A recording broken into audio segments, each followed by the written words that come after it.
우리가 오늘 함께 나눌 말씀은 말씀을 통하여서 하나님이 얼마나, 우리 주님이 얼마나 좋은 분인가라는 것을 우리가 너무나 익히 아는 말씀을 한번 나누려고 합니다.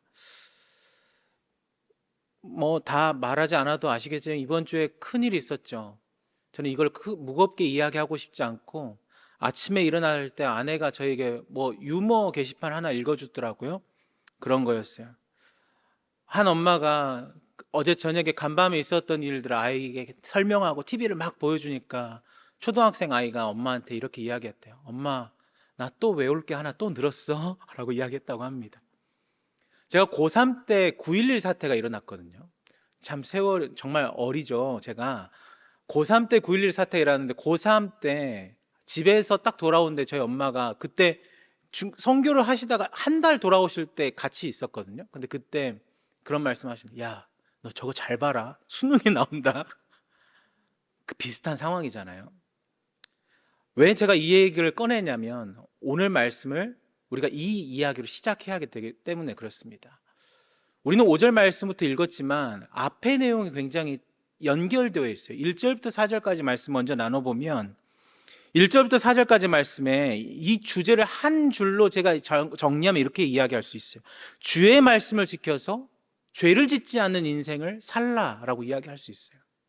너무나 뻔한 이야기일 수도 있고 너무나 당연한 이야기일 수도 있지만, 이 사도 요한은 이렇게 우리에게 이야기합니다. 주의 말씀을 지켜서, 계명을 지켜서 죄를 짓지 않는 삶을 살아내라. 그렇다면 말씀을 지킨다는 게 무슨 뜻일까? 여기서 말씀을 지킨다는 것이 무엇을 의미하는가? 바로 계명인데, 이 계명이라고 하면, 말씀을 지킨다고 하면 우리는 어떻게 받아들이냐면 어렵게 받아들여요. 저부터도 그렇거든요. 마치 율법과 같이 하지 않으면 안 될 것 같은 그런 부담감으로 말씀이 다가오기도 합니다. 근데 사도 요한이 우리에게 말하는 것은 절대 그렇게 부담스러운 것이 아니라고 이야기하는 거예요. 왜 그러냐면, 이 계명을 지킨다고 하는 것은, 이 계명은 어떤 것이냐?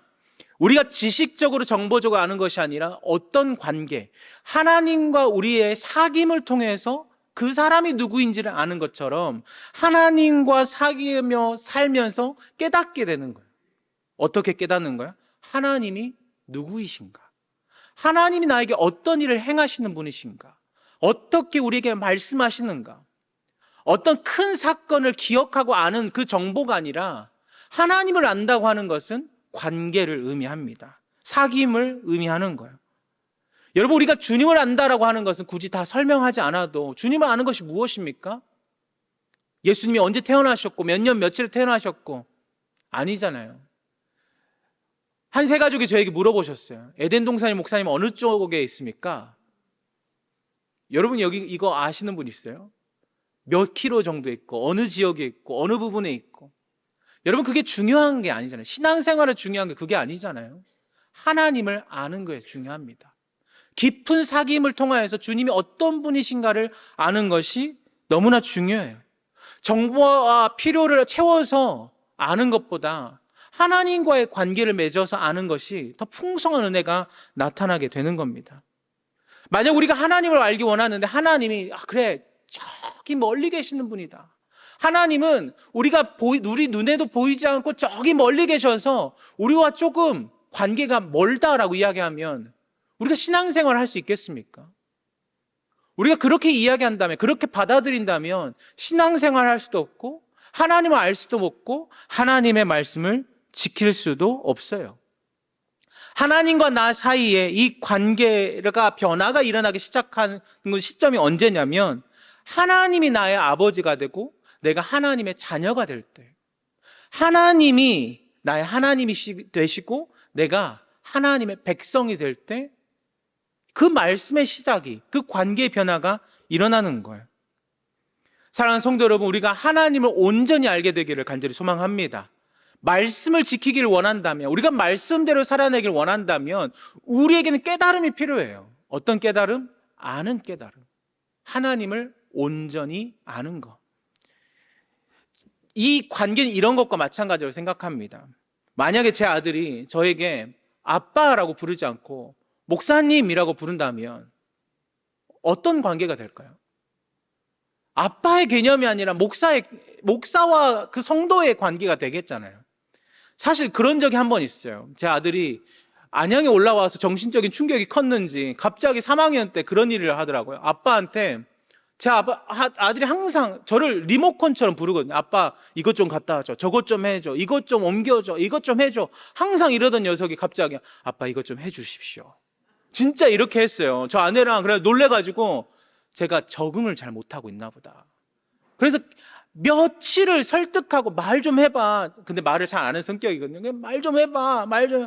끝까지 안 했어요.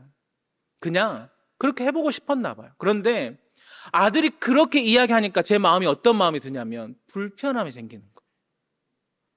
그래, 너가 성장해서 나를 아버지라고 부르는 그때가 아니라 지금 응석부려하는 그때에 정말 힘든 변화를 겪는 이 시기에 아빠 나 힘들어, 어려워, 도와줘 이야기하면 얼마든지 할 수 있을 것 같은데 아버지 괜찮습니다.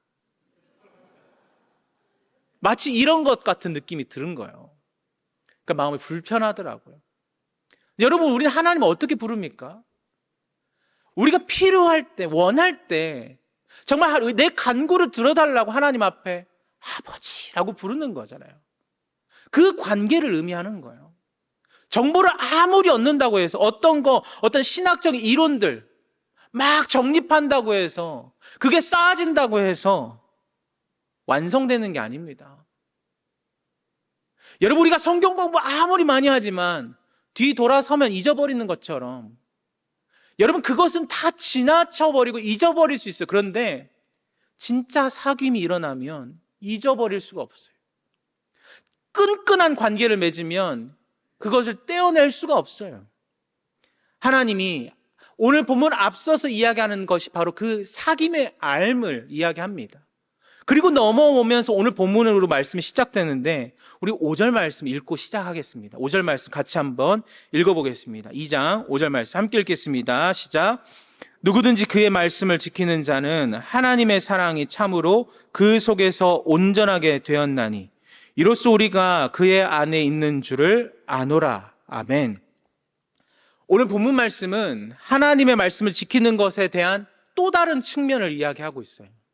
하나님 말씀을 지키는 것에 대한 또 다른 측면입니다. 오늘 본문 말씀 5절 말씀 뭐라고 이야기하냐면 하나님의 사랑이 참으로 그 속에서 온전하게 되었다라고 이야기해요. 하나님의 사랑이 그 속에서 온전하게 되었다. 쉽게 말하면 이런 겁니다. 하나님의 사랑이 우리의 삶 가운데서 나에게서 언제 온전해지는가? 이것을 다른 말로 하면 어떻게 됩니까? 쉽게 표현을 이렇게 할 수 있어요. 사랑은 언제 이루어지는가? 사랑은 언제 온전해지는가? 어느 때입니까? 여러분, 우리가 관계에서, 남편과 아내 관계에서, 아내와 남편의 관계에서 언제 사랑이 온전해지던가요? 다 아시잖아요. 다 결혼해 보셨기 때문에 다 아시잖아요. 언제예요? 내가 상대방의 말을 들어줄 때예요. 내 뜻만을 요구하는 것이 아니라 내가 상대방의 요구를 들어줄 때 그 사랑의 관계가 맺어지기 시작하잖아요. 저도 결혼 초에 얼마나 싸우는지 모릅니다. 다 마찬가지잖아요. 서로 다른 이성이 만나가지고 서로 다른 삶을 살아오다가 만나니까 부딪히는 것들이 당연합니다. 그 6절 말씀에 이렇게 나와 있어요. 뭐라고 이야기하냐면 그가 행하시는 대로 자기도 행할지니라. 방금 말씀드린 거예요. 사랑이 언제 온전해지냐면 내가 내 뜻대로 행하지 않고 내가 사랑하는 그 사람의 뜻대로 행할 때, 그렇게 살기 시작할 때 사랑이 온전해지기 시작하는 거예요. 그냥 단순하게 내가 먹고 싶은 거, 내가 원하는 거 그거 이야기하면 그거 먹기를 원하는 게 아니라 물어보는 거예요. 뭘 원하는지, 무엇을 바라는지, 어떤 삶을 원하는지 물어보고 그가 원하는 것을 행하기 위해서 노력하는 거예요. 하나님의 사랑은 그렇다면 무엇이겠습니까? 여러분, 바꿔 말하면 하나님의 사랑은 무엇이겠어요? 이런 거잖아요. 하나님의 뜻을 내 뜻에 맞추는 것이 아니라 내가 하나님의 뜻에 맞춰 살아가는 것이 하나님을 진짜 사랑하는 거잖아요. 여러분, 이해하시겠어요? 내 뜻대로 하나님을 고집하는 게 아니라 하나님의 뜻대로 내가 하나님의 뜻에 맞춰 살아가는 거. 이것이 계명을 지키는 것이고 이것이 하나님의 말씀을 지키는 겁니다. 사랑한다는 거, 그 상대방의 말을 듣는 거예요. 저와 아내가 가장 맞지 않았던 것이 한 가지 있었다면 먹는 거였을 거예요. 먹는 음식. 저희 아내는 매운 것을 전혀 못 먹었습니다. 근데 저는 매운 것을 먹는 걸로 스트레스를 풀어요. 땀이 엄청 많은데도 불구하고 그게 먹으면 스트레스가 풀리더라고요. 근데 결혼하니까 어떻게 되면 하향 평준화, 저희 아내는 상향 평준화가 됐어요. 잘 못 먹던 사람이 잘 먹게 되고, 저는 저희 아들이 항상 옆에서 매운 거 먹을 때만 에이 전 맵찔이 항상 이렇게 이야기합니다. 못 먹어요. 입에 잘 못 되게 해서 이제는 잘 빨간 음식을 먹긴 하지만 맵다고 느껴지게 되었어요. 그런 것처럼 음식도 서로 상대방에 맞춰지고, 잠자는 것도 맞춰지고, 생활하는 방식도 맞춰지고, 사랑하면 이 모든 것들이 조금씩 어긋나 있는 것들도 완성되는 것처럼, 하나님을 우리가 사랑한다고 이야기하면서 하나님의 뜻대로 살아가지 않는다면 그게 진짜 사랑하는 것일까? 물어보는 거예요. 여러분, 우리는 무엇을 따라가고 또 무엇을 묵상하면서 살아가십니까? 우리가 한 주일을 지나가고 이 1년의 시간을 지나오면서 하나님을 사랑한다고 그렇게 이야기하면서도 우리는 무엇을 묵상하고 계십니까? 어떤 사람은 날마다 그 경제적인 관념, 돈에 매여 있는 사람은 어떤 모습이 닮아갈까요? 누구를 닮아갈까요? 세종대왕, 심사임당 닮는 거예요. 돈만을 묵상하는 사람, 그것을 닮아가는 거예요. 미움과 시기와 질투를 묵상하는 사람은 얼굴에 근심이 가득한 거예요. 그러나 하나님을 사랑하는 모든 성도들에게 하나님의 사랑과 평안이 가득할 때 우리에게 기쁨이 가득하게 될 줄로 믿습니다. 믿음은 바로 거기에 있는 거예요. 하나님을 사랑하는 자, 하나님의 뜻대로 살아가는 자, 그 하나님의 평안과 사랑이 우리 가운데 가득하게 되는 거죠. 7절 말씀에 이렇게 이야기합니다. 7절 말씀에 너희가 처음부터 가진 옛 계명이니 이 옛 계명은 너희가 들은 바 말씀이거니와 라고 이야기합니다. 여러분, 7절과 8절을 우리가 좀 짧게 넘어가겠지만 집중해서 들으셔야 합니다. 지금 혹시라도 눈 감고 졸리다 생각하신 분들은 놓칠 수가 있으니까 잘 들으셔야 됩니다. 7절과 8절, 7절 말씀 이렇게 이야기하는 거예요. 내가 말하는 계명, 하나님이 우리에게 주신 계명은 무엇이라고 이야기하냐면 새로운 것이 아니래요. 다시요. 하나님이 우리 가운데 말씀하신 계명은 새로운 것이 아니래요. 이 말씀을 우리가 너무나 잘 알고 있다고 하는 겁니다. 여러분, 우리가 한번 생각해 보시죠. 우리가 신앙생활할 때 신앙적인 어려움들, 신앙적인 도전이 다가오는 것, 무엇 때문입니까? 여러분, 우리가 신앙생활 하는데 맞닥뜨리는 그 도전과 어려움들 무엇 때문이죠? 내가 하나님을 몰라서 그 일들을 발생하는 겁니까? 내가 하나님을 모르기 때문에 영적인 분별력이 모자라서 그 일들을 우리가 마주하게 되는 겁니까? 이유는 한 가지라는 거예요. 이유는 오늘 본문이 아니라 오늘 본문 바로 넘어서서 15절부터 17절에 나와 있어요. 한마디로 말씀드리면 혹시라도 이 설교를 듣고 싶으시면 저에게 개별적으로 와서 듣고 싶다고 얘기해 주십시오. 그러면 제가 다음에 기회할 때 꼭 설교를 하도록 하겠습니다. 무슨 이유냐면 결론만 말씀드리면 욕심 때문이에요. 욕심. 사람의 욕심 때문에 하나님의 말씀을 짓는 거, 어려움, 신앙적인 도전이 다가오는 거, 심지어 이 말씀들이 원래부터 우리에게 주어졌는데 이것이 마치 처음 듣는 것처럼 들려진다라고 하는 거예요. 우리는 다 알고 있어요. 무엇을요? 하나님이 무엇을 원하시는지, 하나님의 뜻이 무엇인지를 너무나 잘 알고 있는데 우리에게 문제는 무엇이냐면 그 뜻대로 안 하는 것이 저와 우리 모두의 문제입니다. 아는데, 하나님의 뜻이 무엇인지 분명히 아는데 그걸 하지 않는 거예요. 그리고 8절 말씀에서 이렇게 이야기하는 거예요. 8절 말씀 제가 한번 읽어볼게요. 8절 말씀. 다시 내가 너희에게 새 계명을 쓰노니 그에게와 너희에게도 참된 것이라. 이는 어둠이 지나가고 참 빛이 벌써 비침이라. 아멘. 뭐라고 이야기합니까? 7절에서는 분명히 옛 계명을 이야기했는데 8절에 넘어오니까 한 단어가 연결시켜져요. 7절과. 무슨 단어냐면 다시라는 단어. 다시. 이 다시가 7절의 옛 계명과 연결시켜 주는데 우리가 너무나 잘 알고 있는 옛 계명이에요. 근데 이 옛 계명이 8절에 넘어오니까 다시 이야기하면서 옛 계명이 아니라 뭐라고 이야기하죠? 새 계명이래요. 새 계명. 왜 갑자기 새 계명일까요? 그 이유는 한 가지입니다. 다시라고 하는 이 단어 속에 다 담겨져 있는 거예요. 사실 이 계명은 우리가 너무나 잘 아는 것인데 그 계명을 다시 썼다라는 거예요. 똑같이 다시 썼다라고 이야기하는 거예요. 같은 내용입니다. 우리의 믿음의 삶으로 쉽게 적용하면 이런 거예요. 우리가 하나님의 말씀이 어떻게 돼요? 우리 삶으로 딱 들어왔을 때, 믿음으로 주어졌을 때 하나님의 말씀이 지금 여러분에게 어떻게 다가옵니까? 저에게는 어떻게 다가옵니까? 추억이 되어버린 사람들이 많이 있다라고 하는 거예요. 새 계명으로 말씀하셨는데 하나님의 말씀은 매일마다 마주하는 말씀이 새롭게 쓰여진 하나님의 말씀인데 어떻게 돼요? 마치 추억이 되어버렸다고 이야기하는 거예요. 여러분, 예전에 뜨거웠던 부흥의 시대를 우리는 기억하며 살아갑니다.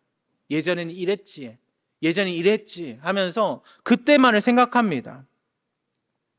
그런데 옛 추억의 말씀이 아니라 하나님의 말씀은 어떤 새로운 것들만 또한 부어주는 것도 아니에요. 하나님의 말씀 무엇이냐? 지금 이 순간 나에게 가장 필요한 하나님의 말씀으로 새롭게 역사하시는 거예요. 그 말씀을 다시라는 말에 다 담겨 있는 거예요. 여러분, 알고 있어요, 우리는. 하나님의 뜻이 무엇인지, 하나님이 우리의 삶 가운데 어떻게 역사하시는지, 하나님이 우리 가운데 무엇을 원하시는지. 그런데 이것이 이전의 추억이나 지금의 정보나 어떤 기대감으로만 나는 것이 아니라 우리의 삶으로 하나님과의 맺어진 관계로 깊이 다가와야 할 줄로 믿습니다. 정보가 아니에요. 다시 써야 해요. 매일마다 우리가 다시 써야 해요. 같은 말씀을 다시 쓰는 겁니다. 이 말씀 너무나 잘 아는 말씀이에요. 이 말씀 내가 설교 100번은 들었어. 제가 예전에 시골에서 사역할 때 진짜 완전히 보수적인 장로님이 한 분이 계셨어요.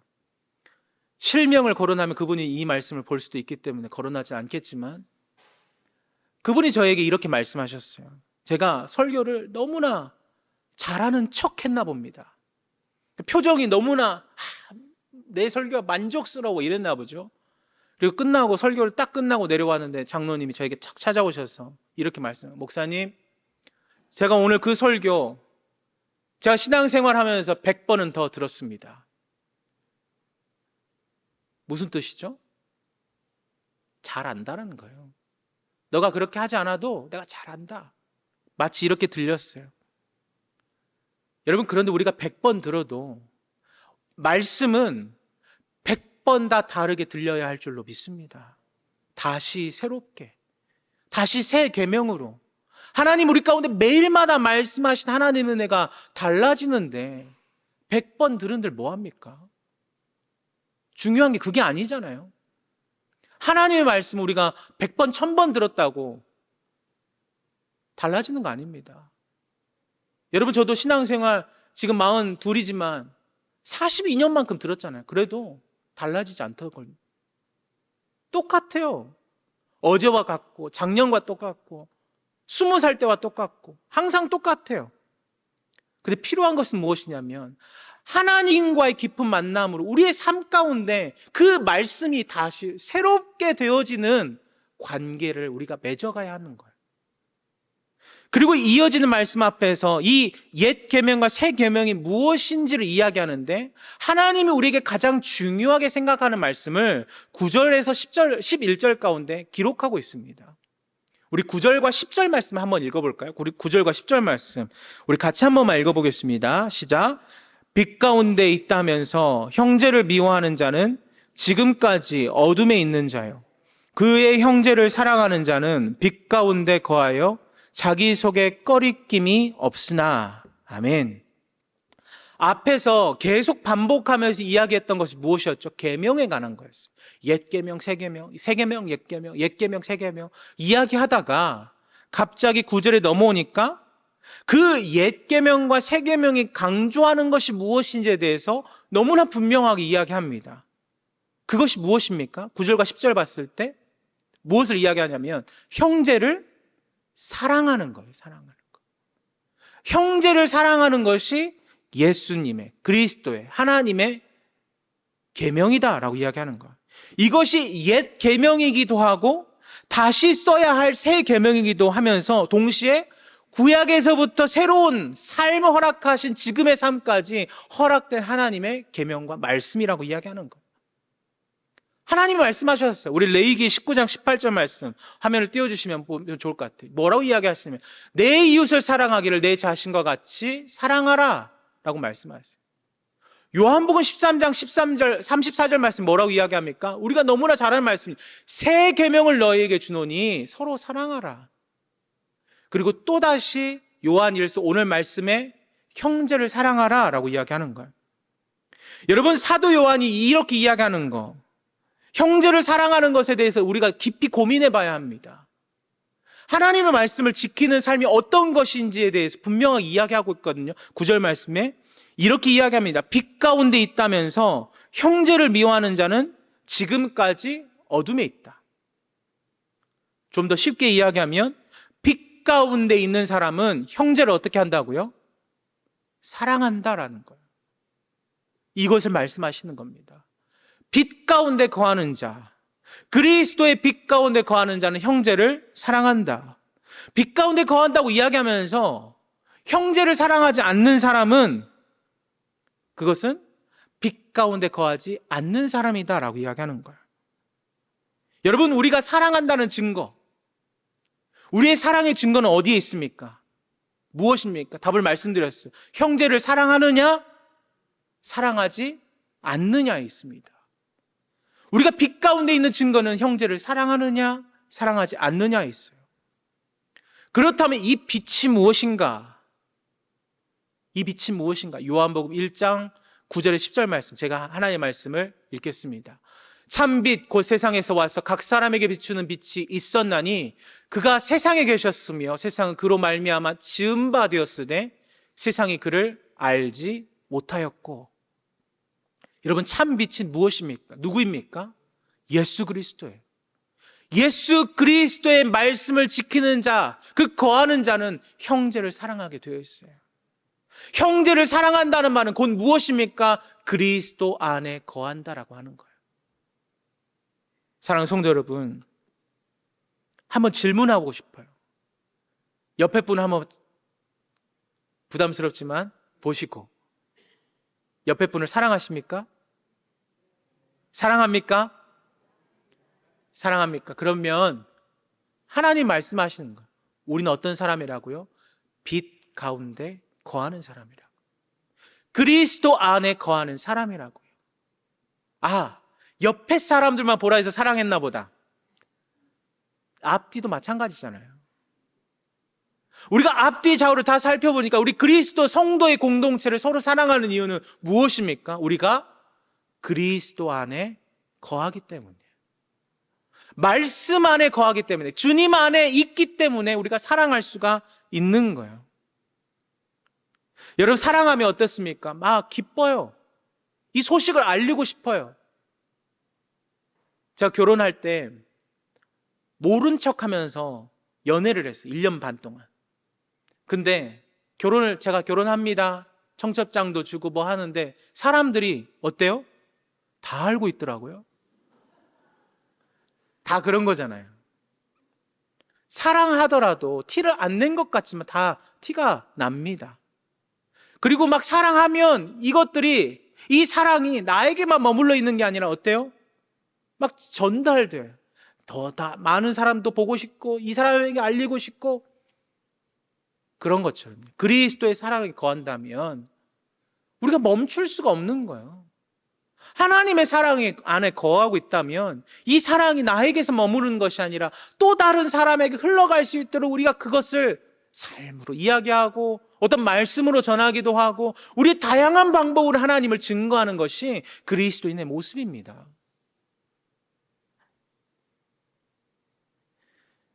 빛이 비추면 사랑이 이루어진다라고 이야기하는 거예요. 사랑이 흘러갑니다. 어떻게? 옆에 지체에게로 계속 흘러가는 거예요.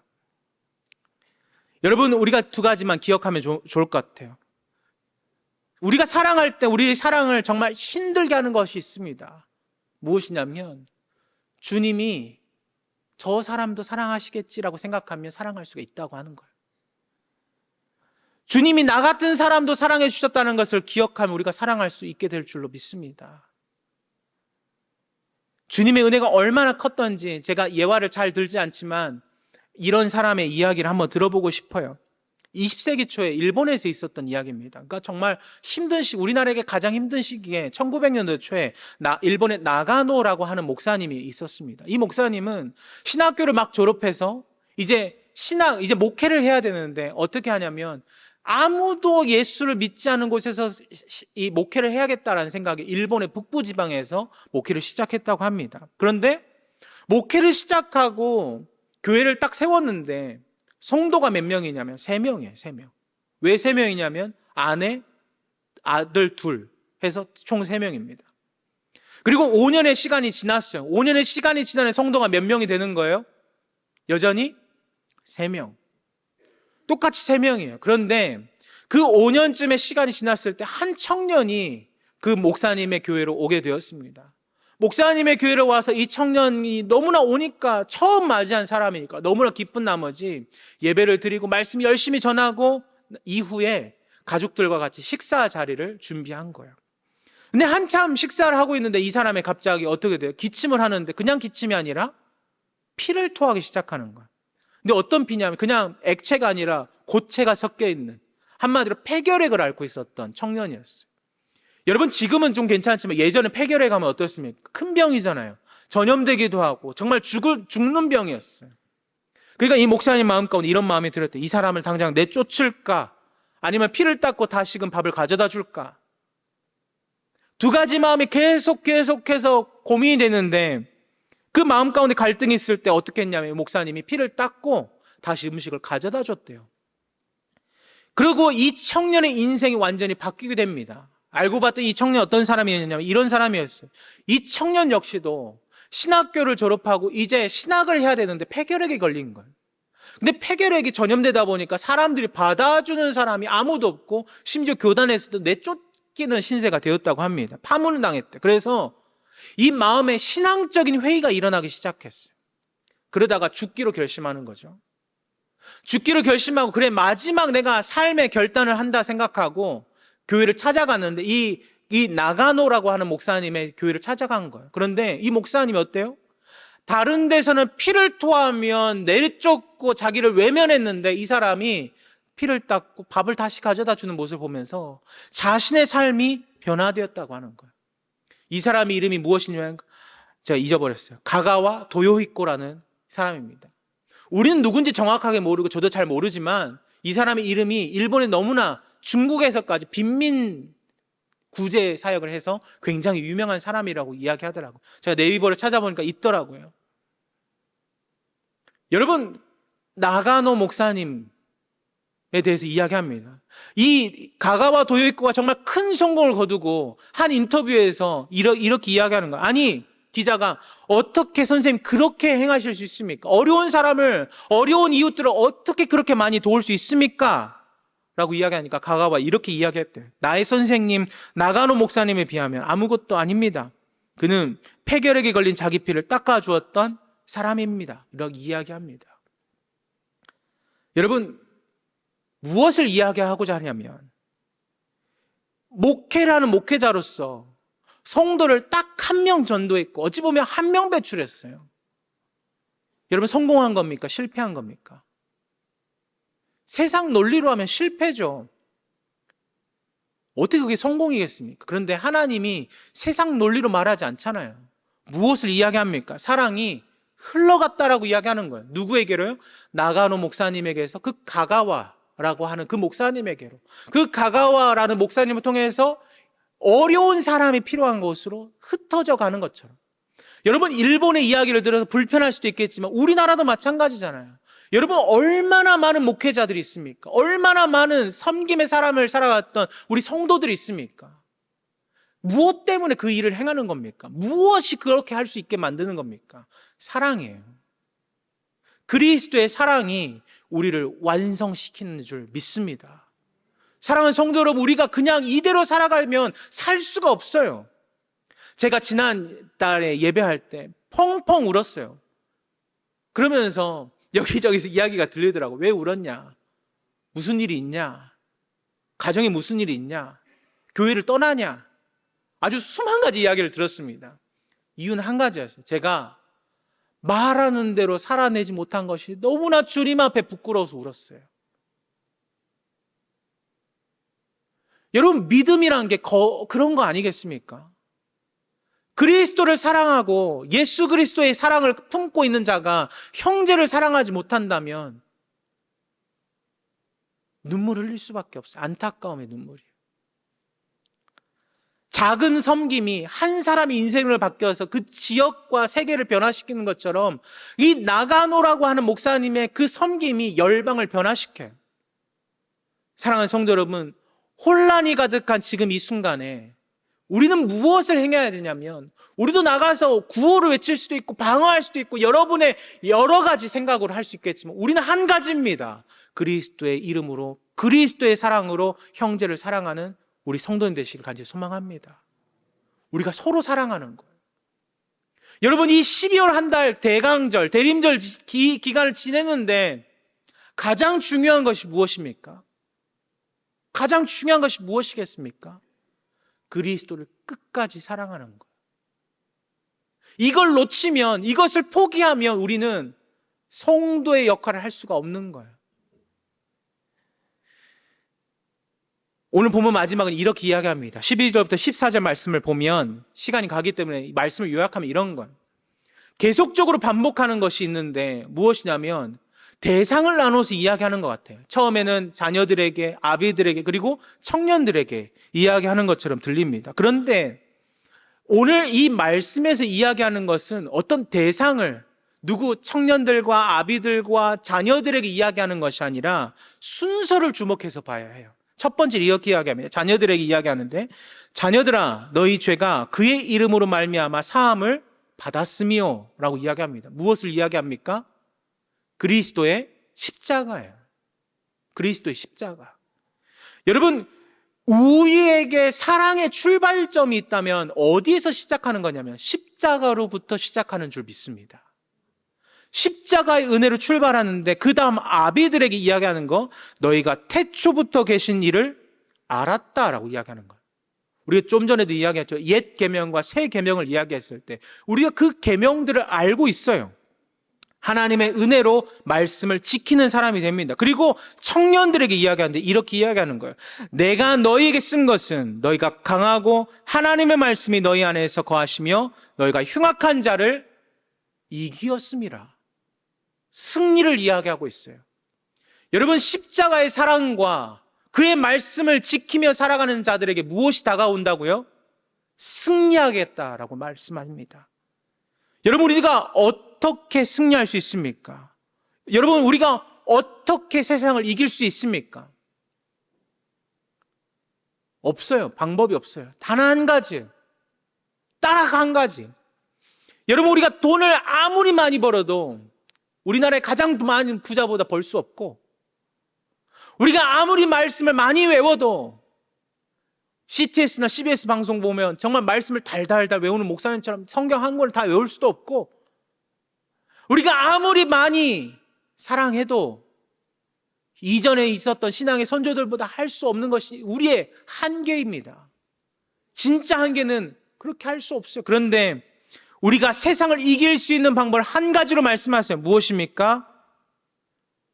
하나님의 말씀을 지키고 형제를 사랑할 때 우리가 세상을 이길 수 있는 하나님의 능력이 우리 가운데 임하게 될 줄로 믿습니다. 사랑하는 성도 여러분, 우리가 서로 사랑합시다. 그리고 그 사랑을, 하나님의 사랑을 나타내는 자로, 흘러보내는 자들로 이 한 달을 지나갈 수 있게 되기를 간절히 소망합니다. 어지럽고 힘든 이 시대 가운데서 세상을 이야기하는 것을 그치고 하나님의 사랑을 고백할 수 있는 믿음과 결단과 용기가 우리 가운데 있게 되기를 간절히 축복합니다. 우리 기도하고 찬양하겠습니다. 하나님 감사합니다. 우리에게 말씀하여 주심에 감사하고 형제를 사랑하며 온전히 그 주님의 뜻에 따라 살아갈 수 있는, 말씀을 지키며 살아갈 수 있는 은혜가 우리 모두에게 나타나게 하여 주시옵소서. 감사드리며 예수님의 이름으로 기도합니다. 아멘.